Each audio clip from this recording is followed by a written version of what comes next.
Morning guys, my final destination on this road trip. Doesn't look too shabby, does it?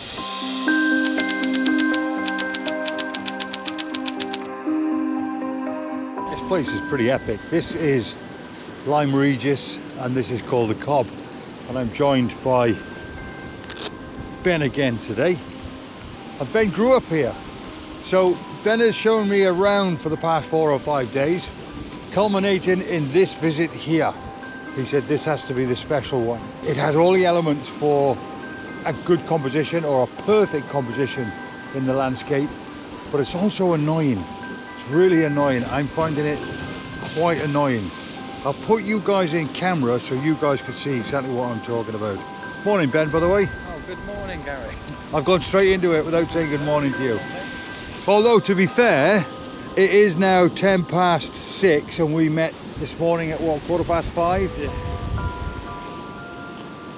We're 10 minutes off sunrise, and unfortunately, and that's rare, I've not really seen that before, I don't think. The sunrise at the moment is really pants, but half an hour ago, it was epic.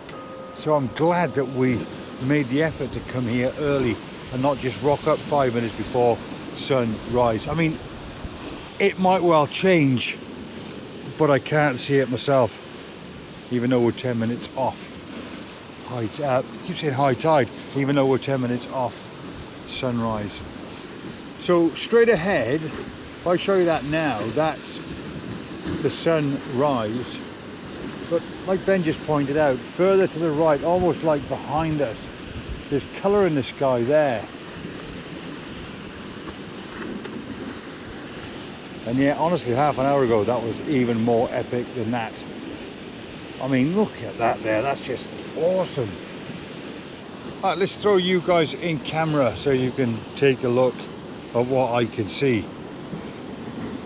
Classic, right off the bat. You've got an S-bend leading you out into the background.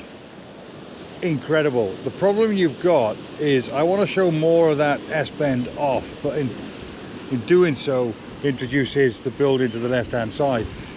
To avoid the building, if you go further forward or aim your camera further to the right, then the problem you have is that you either lose the S-bend on the right-hand side or, and this is the bit I always struggle with.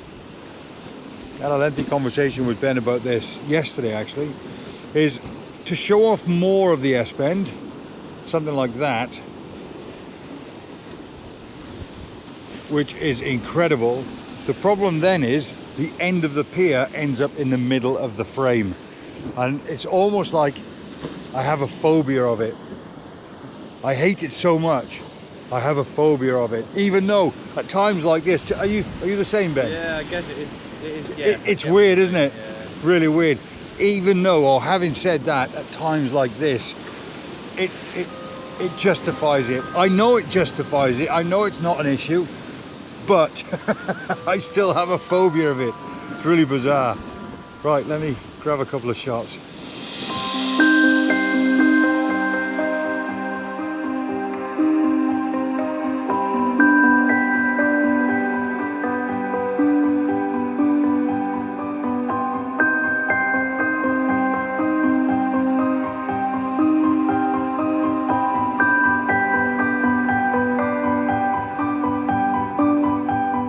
Despite the fact that there isn't a sunrise this morning, well, not now, I'm saying now we're still 5 minutes off sunrise. It can't, can it? You can see a little bit of pink in the distance, just a tiny bit of pink.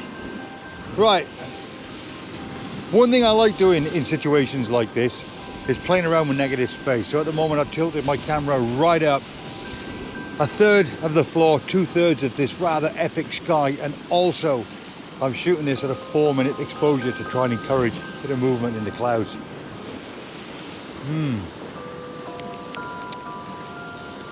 Be nice black and white though, very nice.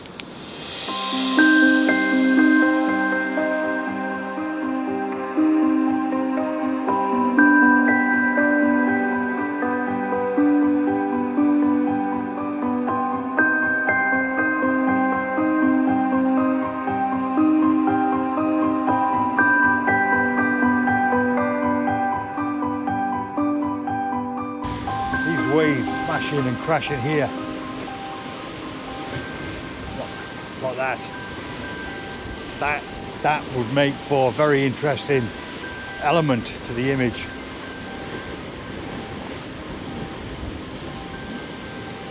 At around about a half or maybe a second exposure, there or thereabouts. Yeah, I think I'll come off my extra long exposure of 2 minutes and play around with a few shorter duration images. There's so much to go at when you get to the sea, especially when we deal with crashing waves. It's awesome, isn't it? It's awesome. And the thing is, you just end up, if you like me, just end up just doing everything.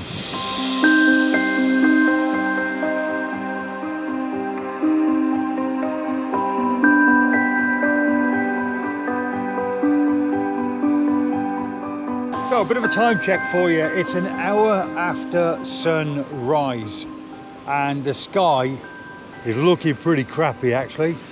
On top of that, I've just said ta-ra to Ben. Ben, I introduced Ben on my last video. If you haven't seen that, I will leave a link to that video at the end of this video. But Ben is a local photographer, pro photographer.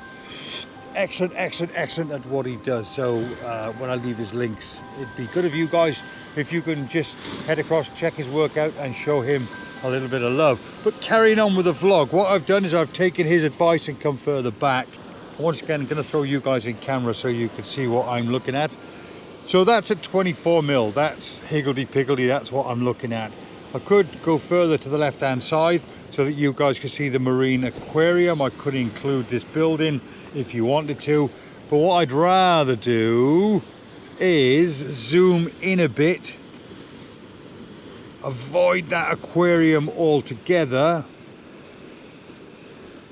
and maybe take a shot that looks like that there. So the elements are really cool. This comes in from the third, lovely leading line, lovely S-bend. That finishes in the middle. Mentioned that earlier, I'm 100% happy with that. And also there's a tiny bit here I'm not happy about, but possibly like that.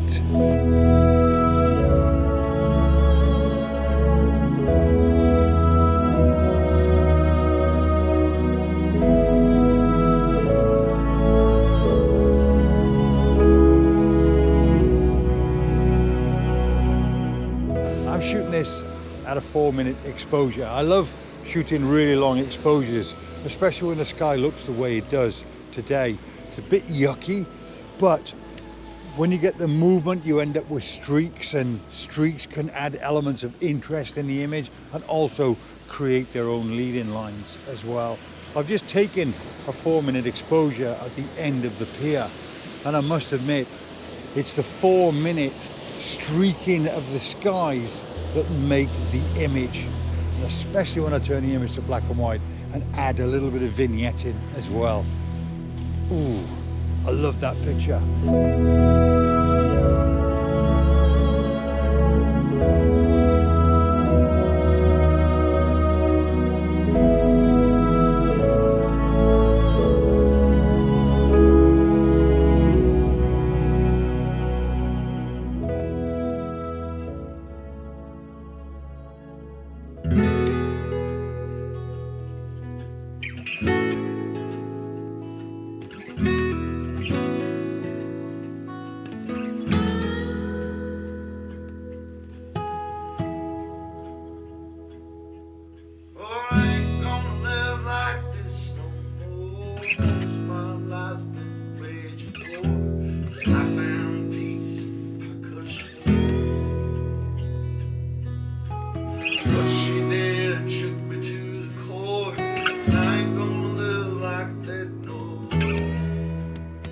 I've decided to come forward a bit more because it's a lot brighter now and the tide is up quite a bit and it's looking really rough.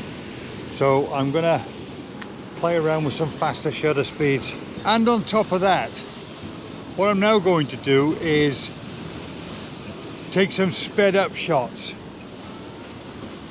Now, let me just give you a little bit of advice on this. Is Don't be afraid to ramp up your ISO. Lots of people will be afraid to ramp up their ISO. So I've just ramped my ISO all the way up to 1000.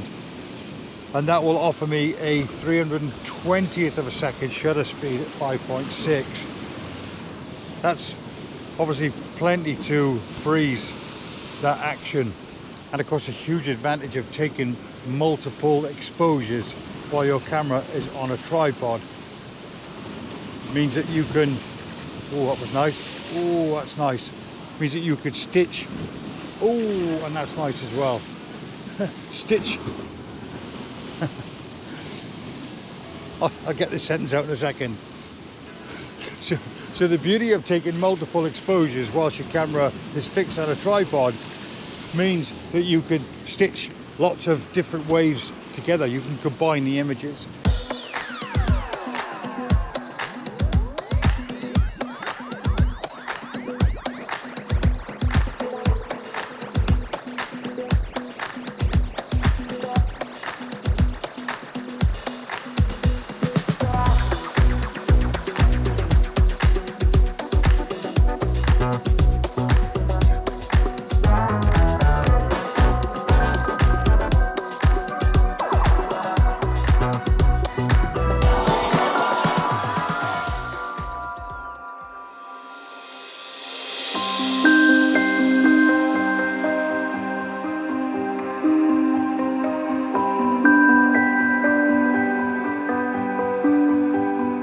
So I think I'm pretty much done here now. I'm just grabbing one or two oddball compositions that I think have potential. I'm just looking out at the rocks at the end of the Cobb from a low-lying perspective where I am now looking up. It's quite a nice silhouette line with a marker on the end. I'm shooting directly into the sun, but that doesn't matter. As long as you're exposed for the brightest area, i.e. the sky, it'll still look nice.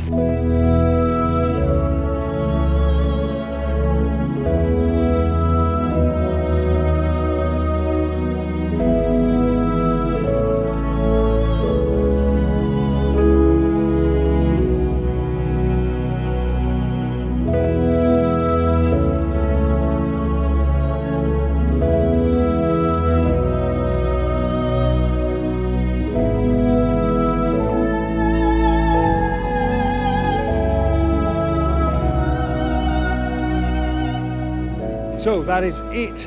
As always, do me a favor, help support the channel by giving that like button a bit of a nudge. And if you're new here and you want to find your way back, then you might want to consider subscribing as well. One or two half decent videos in my back catalogue, even though I say so myself. Some you might even enjoy. Who knows? In actual fact, you'll never know unless you go and see for yourself. Until the next time, guys, cheers.